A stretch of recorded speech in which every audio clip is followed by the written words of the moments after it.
3 orang tersangka komplotan pencuri kabel listrik milik PLN ditangkap oleh petugas Reskrim Polres Muba. Dalam aksinya, para tersangka berpura-pura menjadi petugas PLN. Tim Serigala dan unit Pidum Satreskrim Polres Musi Banyuasin dipimpin Ibtu Dedi Kurniawan berhasil mengungkap komplotan tersangka pencurian kabel listrik milik PLN yang sering beraksi di Musi Banyuasin.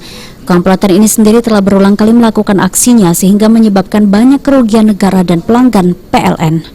Terungkapnya kasus ini sendiri berawal dari laporan pihak PLN yang kehilangan sejumlah kabel hingga ratusan meter di sejumlah lokasi di Musi Banyuasin. Mendapat laporan tersebut, polisi langsung melakukan penyelidikan dan menemukan ratusan meter kabel listrik yang sudah dikupas di tengah hutan, hingga akhirnya berhasil menangkap 3 tersangka PI, CI, MP, dan YN sebagai penada hasil curian. Kasih Humas AKP Susianto menjelaskan sepak terjang aksi komplotan pencuri kabel listrik milik PLN.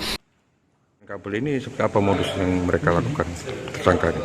Modus daripada pelaku pencuri kabel ini, para pelaku menyamar sebagai pegawai PLN dengan memakai seragam, pakai topi putih dan rompi oranye, seolah-olah petugas PLN yang sedang bekerja memperbaiki jaringan listrik dengan cara melempar menggunakan tali yang sudah diikat dengan tang, kemudian ditarik ke bawah, dipegang, kemudian dipotong dengan menggunakan gergaji besi.